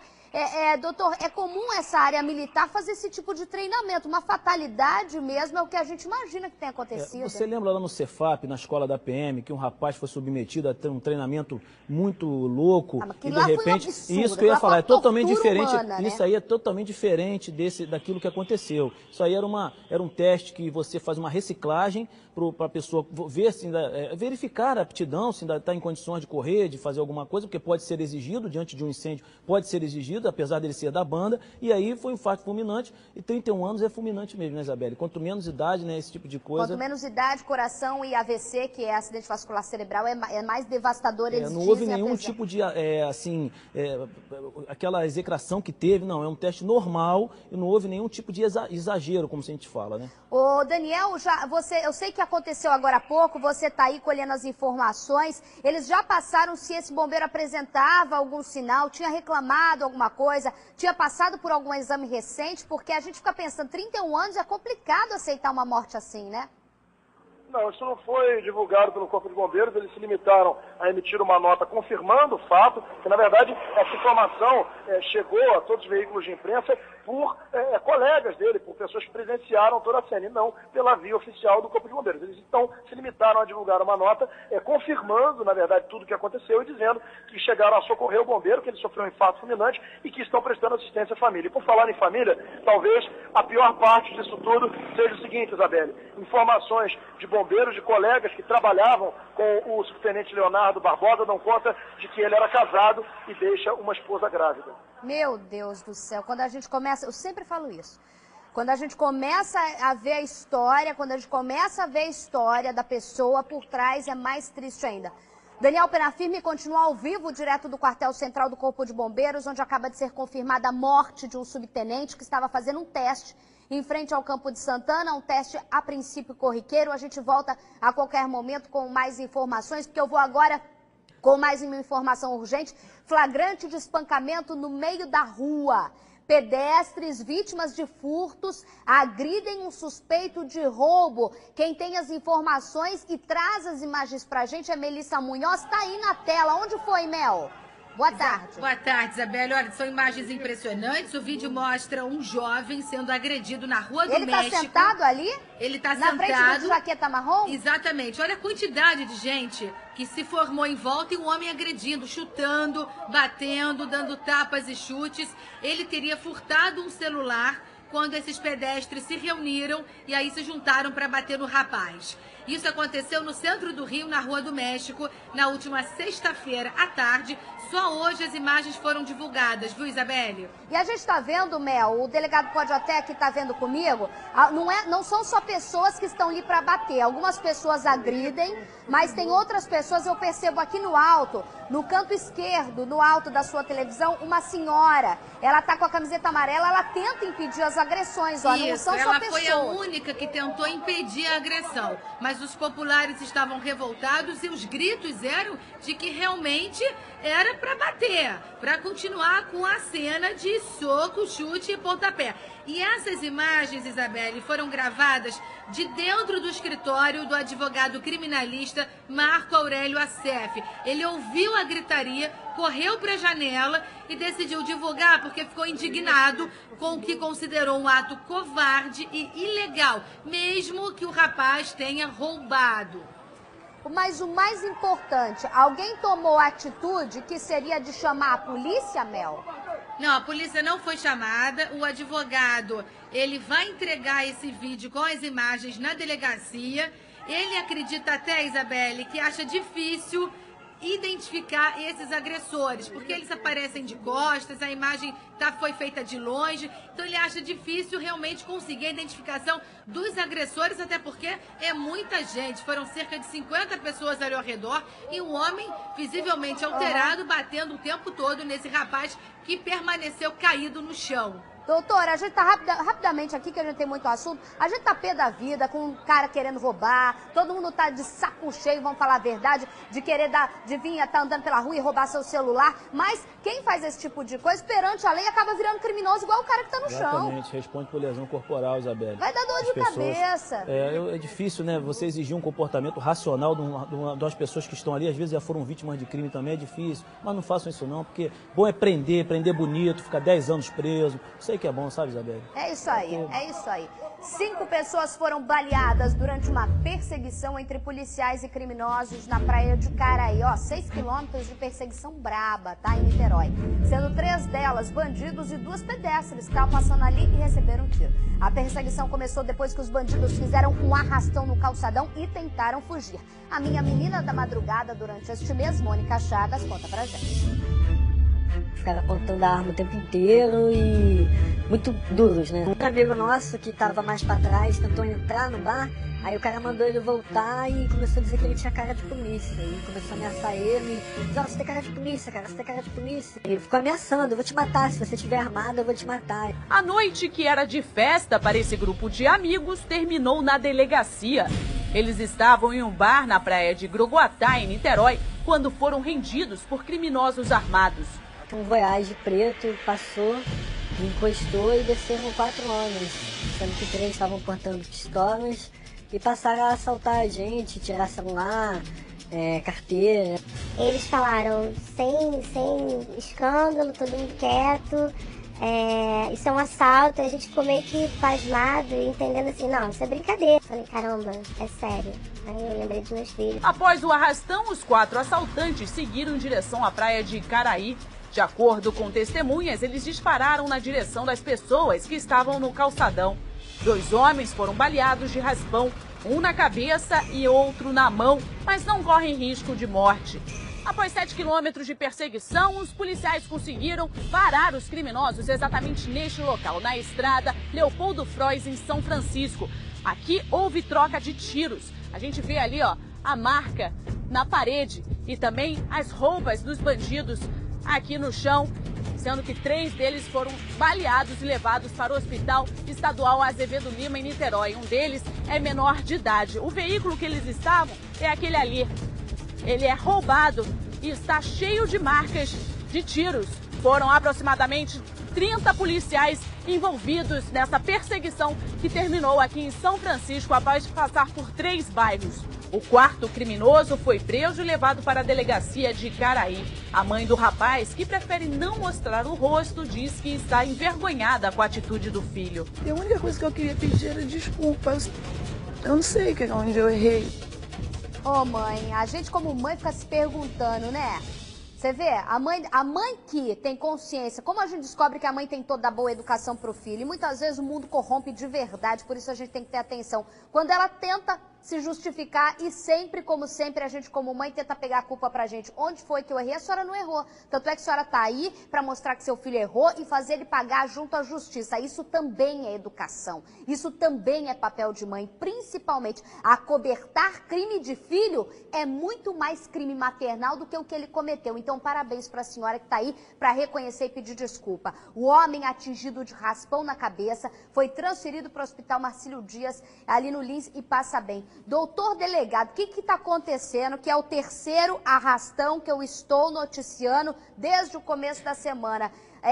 Primeira pergunta, tá com moda de arrastão? E a segunda pergunta, você pode emendar. Tá certo perseguição em alta velocidade, mesmo que com 2 pessoas que nada tinha a ver, tomar tiro? Isabelle, olha só, a Polícia Militar, ela tem que reagir.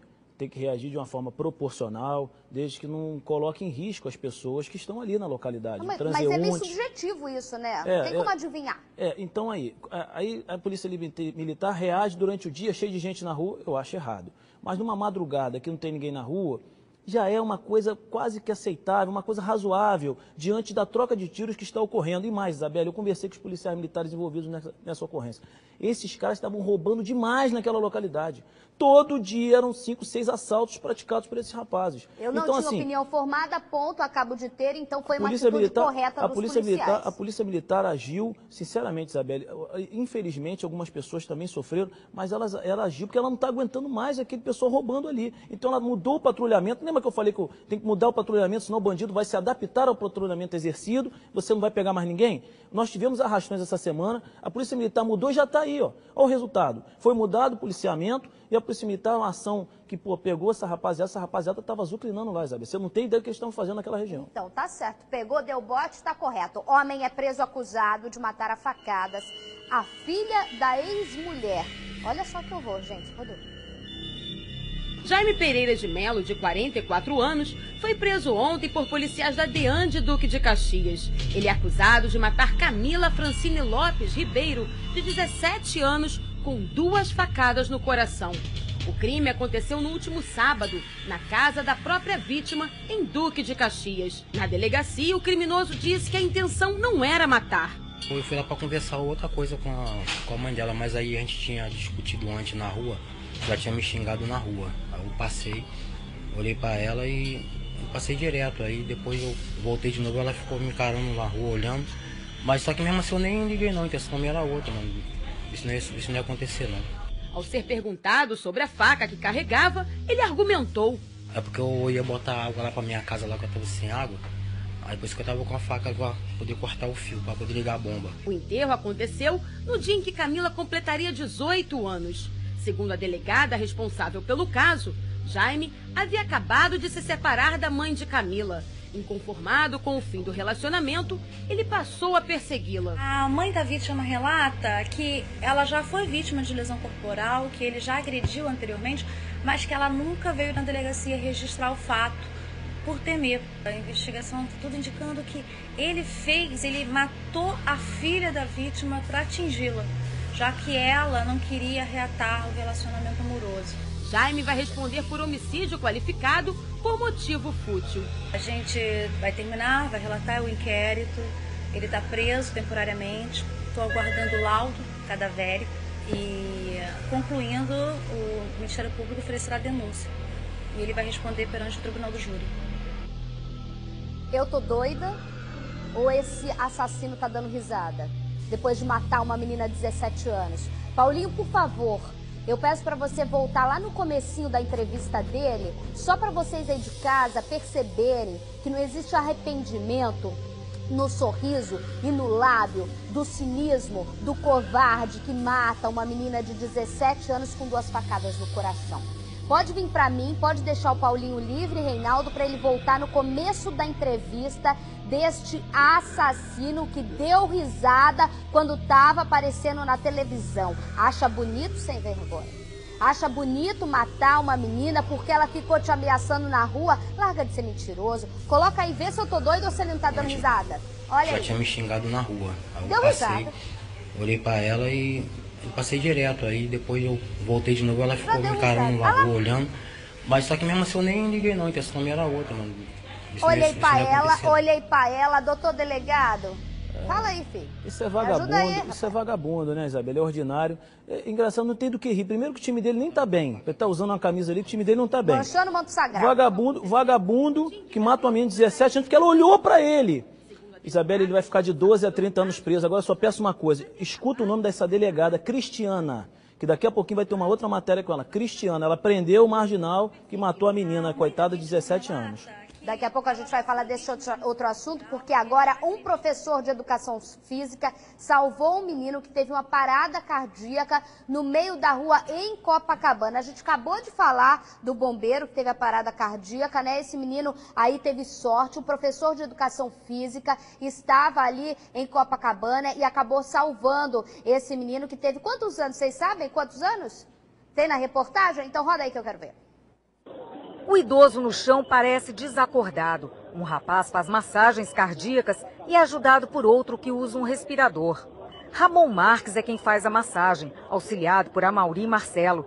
Eles estavam no trabalho em Copacabana quando viram o tumulto na rua. Os sinais vitais a gente quase não conseguia encontrar. Foi necessário tomar um choque do desfibrilador e isso deu a sobrevida a ele. Depois de ser socorrido, Arnaldo de Assis, de 78 anos, foi levado pelos bombeiros para o hospital. Arnaldo está sedado e respira com a ajuda de aparelhos. Segundo os médicos, os primeiros socorros foram fundamentais para que o idoso sobrevivesse. A filha acompanhou a agonia. Hoje, ela só tem a agradecer. Minha mãe definiu os bem como anjo da guarda e eu continuo dizendo, eles são anjos da guarda. Enquanto nossa equipe fazia esta matéria, mais um flagrante. Esta senhora caiu e bateu com a cabeça. 1 hora depois, os bombeiros não tinham aparecido. Tem que ajudar, a gente tem que fazer a nossa parte. É isso aí, né? Eu falei um menino, né? Um idoso. Não sei de onde que eu tava com o menino na cabeça. Eu ainda tô com o menino da Cidade de Deus na cabeça, vocês acreditam? Tá aí a imagem impressionante, anjos da guarda fazendo essa assistência. Professor de educação física, parabéns, professor. São pessoas...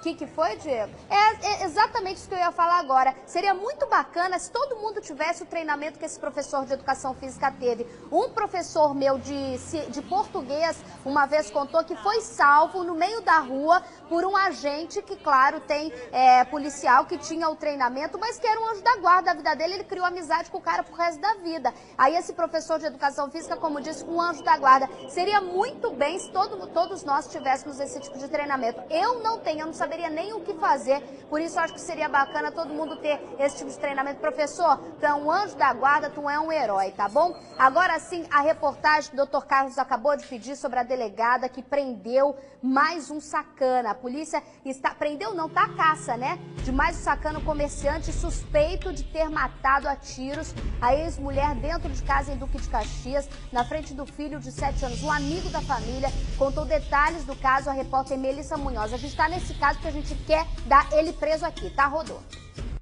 Bem, ele vinha há mais ou menos 1 ano ameaçando ela, ameaçando a família, ela e a família, ameaçando de morte, fazendo um terror psicológico em cima dela. Foram tantas ameaças no último ano que a Denilda registrou 8 queixas na Delegacia da Mulher. Procurou a justiça, procurou a lei de Maria da Penha. Que nada adiantou, né? Que nada adiantou. E nessa segunda-feira, o pior aconteceu. Na sexta-feira ele ligou para ela, avisando que ia matar ela, né? E como ele sempre ameaçou e nunca fez, então ela achou que era mais uma ameaça. A empresária do ramo de festas, de 37 anos, foi morta com 2 tiros dentro da própria casa em Duque de Caxias. Por volta de 3h30 da manhã, 3h40 da manhã, ele subiu a sacada da casa dela, invadindo e disparando em cima dela. O suspeito é o ex-marido José de Paulo Antunes, de 43 anos. Um amigo da vítima, que não mostra o rosto por questões de segurança, conta que o ex não se conformava com o fim do casamento. Era ciumento, possessivo, ligava para ela várias vezes ao dia, ligava para a mãe dela várias vezes ao dia, né? E era uma pessoa que realmente perturbava a vida dela. No enterro ontem à tarde, os familiares lamentavam o triste desfecho que a polícia não conseguiu evitar. O garotinho que presenciou toda essa tragédia, que ele me tá totalmente traumatizado, que é de 7 anos. Poxa, ele viu a mãe dele descendo, entendeu? Toda ensanguentada. O assassinato, que para a família foi premeditado, está sendo investigado pela Delegacia de Homicídios da Baixada Fluminense. A perícia foi feita no local e as testemunhas estão sendo chamadas para prestar depoimento.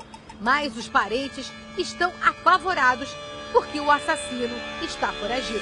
A família está com medo, que é justiça, porque um cara desse não pode estar solto. Tem que ser feita a justiça até para poder outra família não chore, como essa família está chorando hoje, né, a perda de sua filha. Eu fico muito triste, porque o meu sobrinho hoje falou para mim assim: tio, minha mãe vai voltar? Eu falei: não, não vai voltar.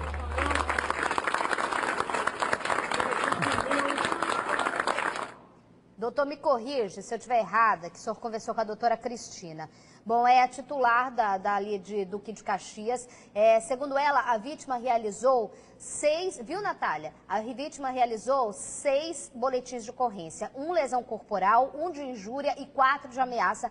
2 inquéritos foram arquivados pelo Ministério Público por falta de provas. Os outros 4 estão sendo em andamento. Ainda segundo a delegada, pode me corrigir, a Denilda foi encaminhada para exame de corpo de delito, mas não realizou o exame. A delegada solicitou à Justiça uma medida protetiva em favor da vítima, comunicou ao autor da decisão, pediu à Justiça a busca e apreensão da arma de fogo usada pelo ex-marido, mas não deu tempo, porque a decisão ainda não foi deferida pela Justiça. Demora a burocracia, a mulher está enterrada.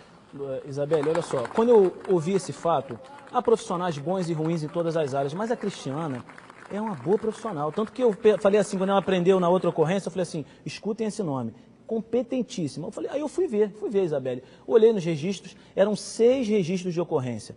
2 foram arquivados, ou seja, agora temos 4.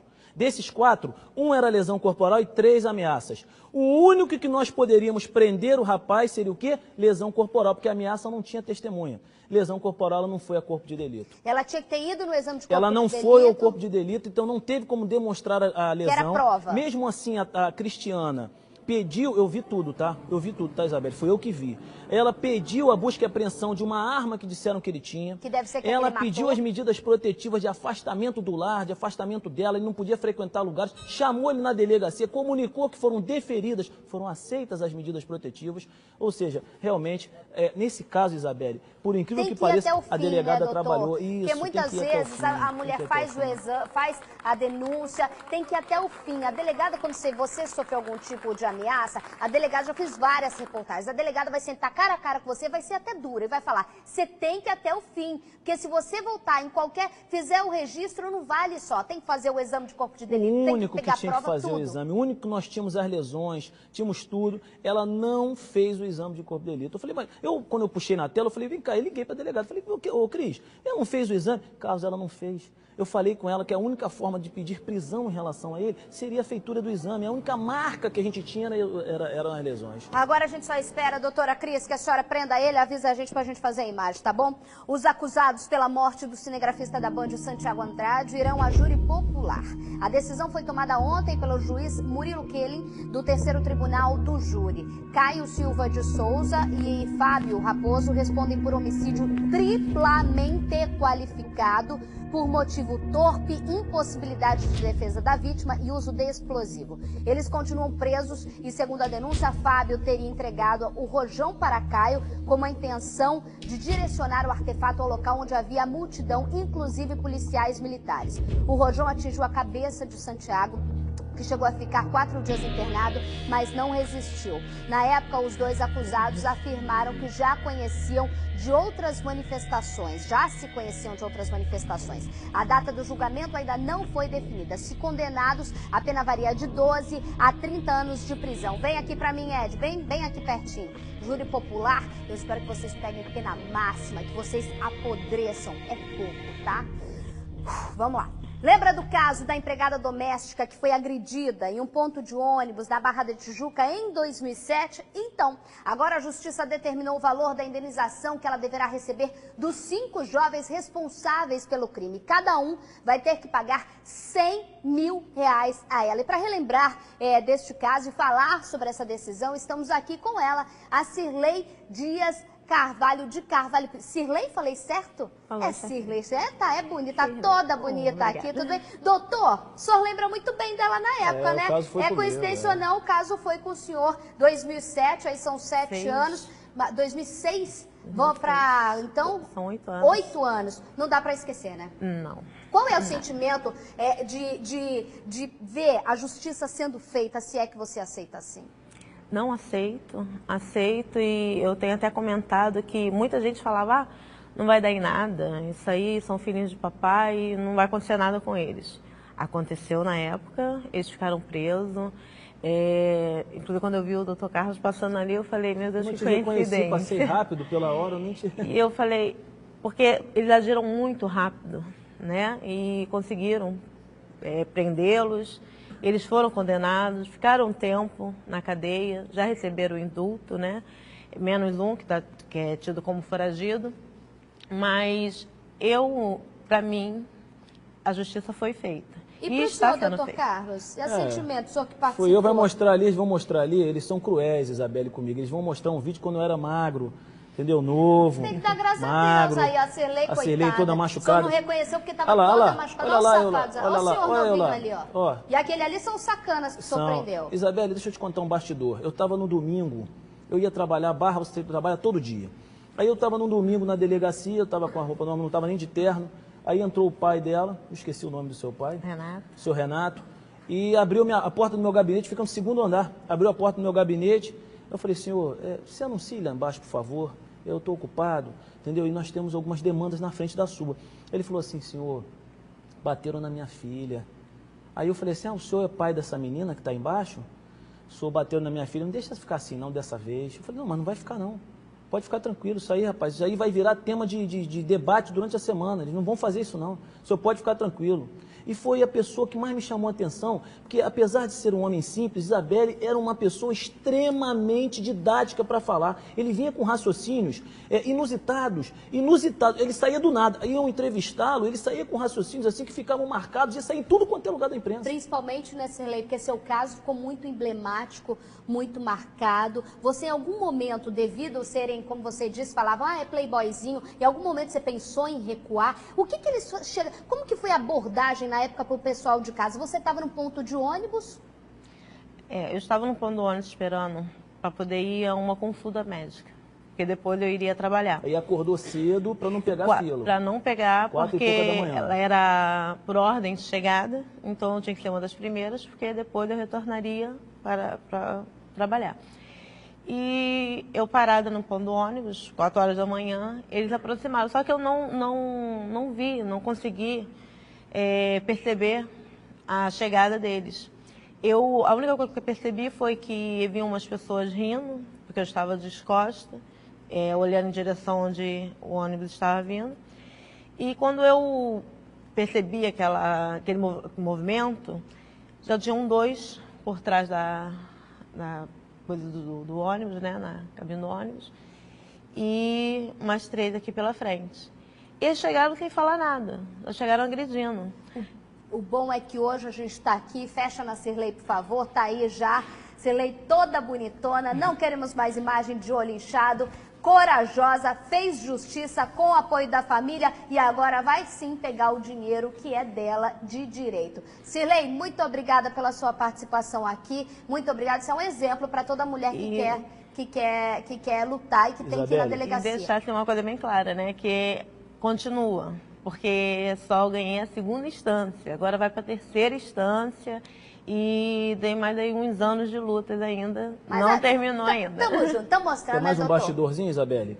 Os 5 reunidos assim na carceragem, aí eu virei para eles e falei assim, olha só, a pena dos senhores vão ser tais, meus pais vão chegar aqui, não vai dar em nada.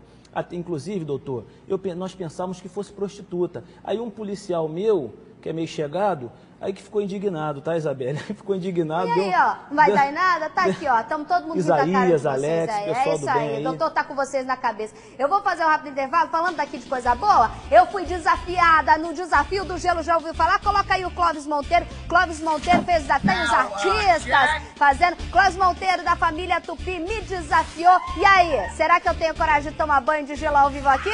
É só esperar pra ver, e tô te esperando, saia daí.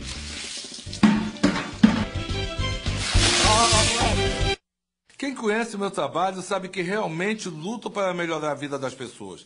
Fui vereador, ministro e hoje sou deputado. Com Dilma e Lula avançamos muito, mas ainda há muito o que fazer. Edson Santos, 1311.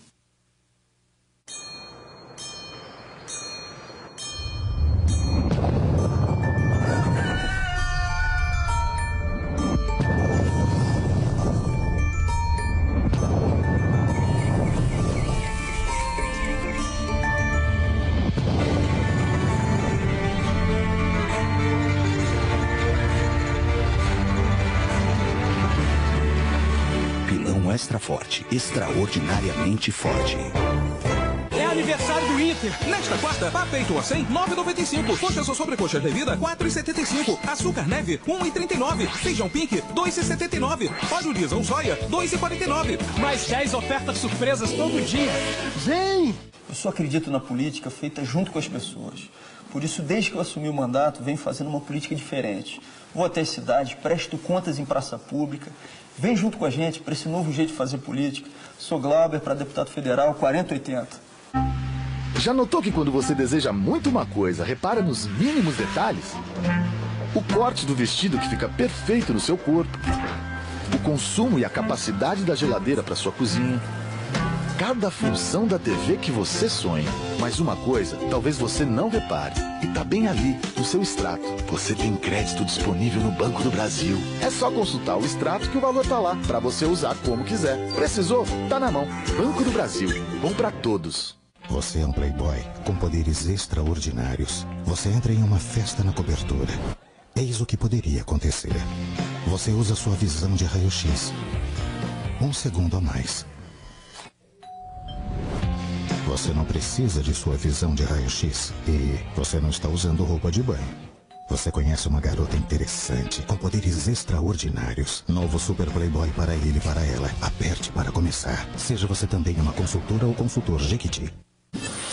Ao lado do meu pai, Sérgio Cabral, acompanhei a valorização do professor no estado do Rio. Peço seu voto para ampliar essa conquista. Marco Antônio Cabral, 1577. Fui apontado pela revista Veja como o melhor deputado federal do Rio. Isso me deixa à vontade para mais uma vez pedir o seu voto.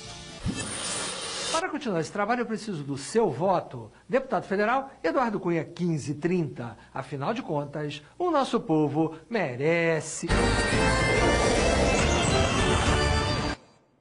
Você quer o melhor da TV por assinatura e da internet móvel com preço que só a Claro tem? Assine Claro Combo a partir de R$ 95,00 por mês. Você tem internet móvel em alta velocidade para navegar onde você quiser.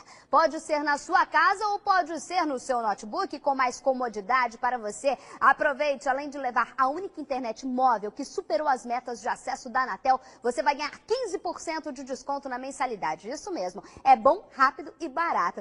É no Claro Combo, também tem a Claro TV, são mais de 90 canais com som e imagem digital. A programação é completa para toda a sua família. Tem canais de filmes, esportes, séries, desenhos, notícias, documentários e muito mais. E se você quiser, também pode ter canais em HD para incrementar ainda mais a programação. Além de gravação e pausa ao vivo para não perder nada do seu programa favorito. Viu como é fácil ter internet super rápida com TV por assinatura?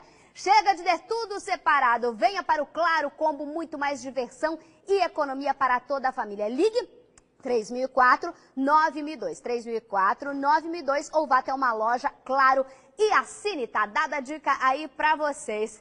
Ai, que tá me dando frio na barriga. Abre, olha só o que tem ali, ó. Bota ali, Zé, mostra ali. Estão me zoando. Essa piscina, Dr. Carlos, querem que eu nade nessa piscina? Isso daqui é pra não botar água no estúdio? Ah, tá bom. Vocês estão... Nossa, vai molhar tudo isso daqui, meu Deus. Eu não sei se eu vou conseguir, eu tenho pavor de água gelada.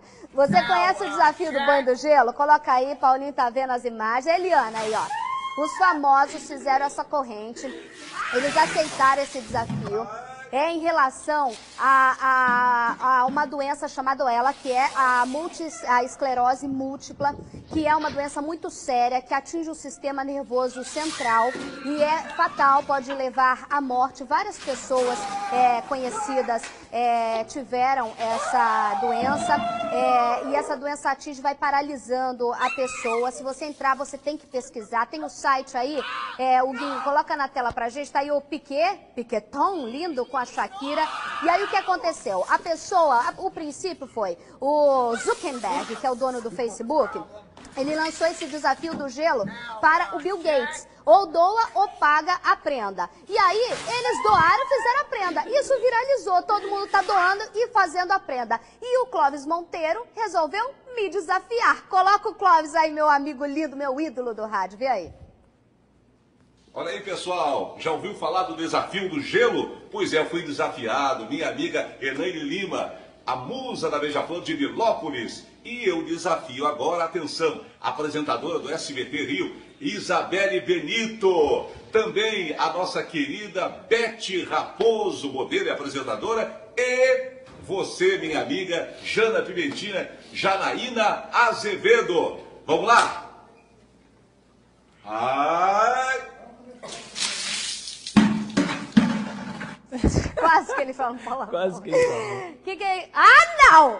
Vocês colocaram o meu algoz aqui? Não vale. Ah, eu não sei se eu vou, não. Ah, depois do intervalo, eu vou chamar o intervalo pra pensar. Eu vou chamar o intervalo pra pensar e volto daqui a pouquinho, não saia daí. Ele botou um monte de gelo.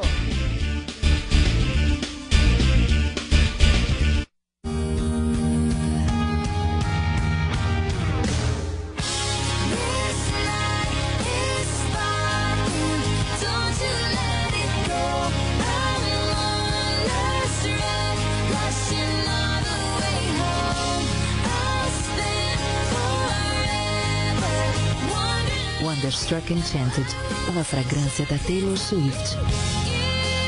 Seja você também uma consultora ou consultor Jequiti. Deputado, presidente da Alerj, lutei pela ética, combati as milícias, honrei as oportunidades que recebi. Por isso, peço de novo o seu voto. Como presidente da Alerj, doamos ao governo 70 milhões para investir em segurança e cursos profissionalizantes. Peço o seu voto. Paulo Melo, 15288. Em um mandato, já pude trabalhar para realizar o sonho da moradia digna para 1 milhão de pessoas. E é por isso que eu te peço mais uma chance. Haroldo, eu tô indo embora. Falei pra gente fazer um seguro de vida e acidentes pessoais com a Penisa. E você nem ligou. Eu tava pensando no futuro das crianças. Caso algum imprevisto acontecesse com a gente. Isola, essas coisas acontecem com os outros. Chega! Vamos, mamãe. Opa, e eu? Você? Você agora é o outro. Capemisa. Protege sua família daquelas coisas que só acontecem com os outros. Está chegando a hora mais importante na vida dos brasileiros, as eleições. É a hora de decidirmos o destino do nosso país. Não deixe ela passar. É só dia 5 de outubro. É a sua chance de votar. Exerça seu maior direito como cidadão. Vote, vem pra a urna escolher o futuro do Brasil. Vambora!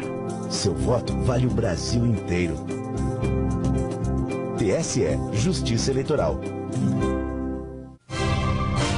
Bons políticos têm caráter. Aprendi isso com meus pais, Miésimo da Silva e Florence. Conto com seu voto. Arthur Miésimo da Silva, estadual 25725, DEM. Chegou a hora de conhecer o produto que pode mudar a sua vida. É a nova Telecena de Independência. Com ela, mais de 50 mil pessoas vão ganhar e você pode ser um deles.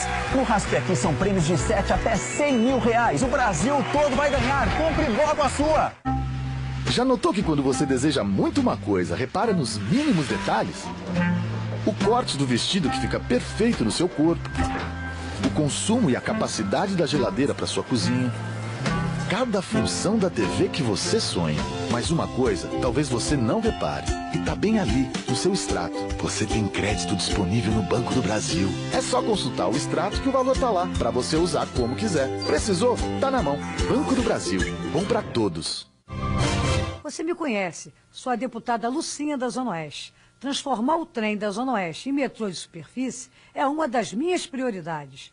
Conto com seu voto. Lucinha 45620, PSDB. SBT Rio. Oferecimento. Novo pilão extra forte, extraordinariamente forte. Aniversário Inter. Todo dia 10 ofertas surpresas.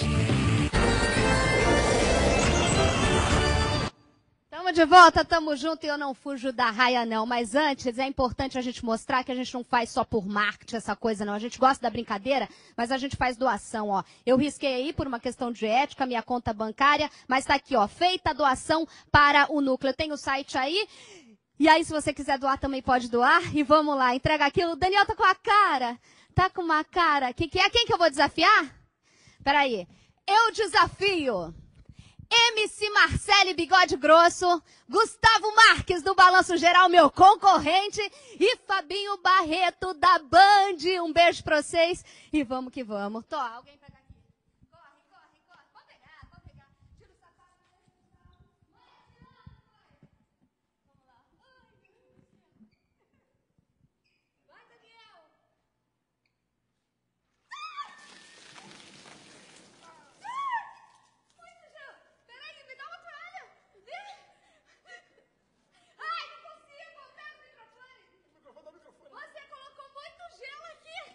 Olha, o mico fica por conta de Diego San Germano.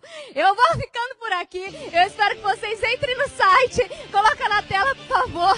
Entre no site. Daniel Pena Firme também tem que fazer um desafio pra internet. Um beijo no coração de vocês. Encerradinho. Tamo junto, amanhã que eu tô morrendo de frio. Beijo no coração. MC Marcele, Gustavo Marques do Balanço Geral e também Fabinho Barreto da Band. Tô esperando vocês com o balde na cabeça. Tchau, amanhã tamo junto, hein? Tchau.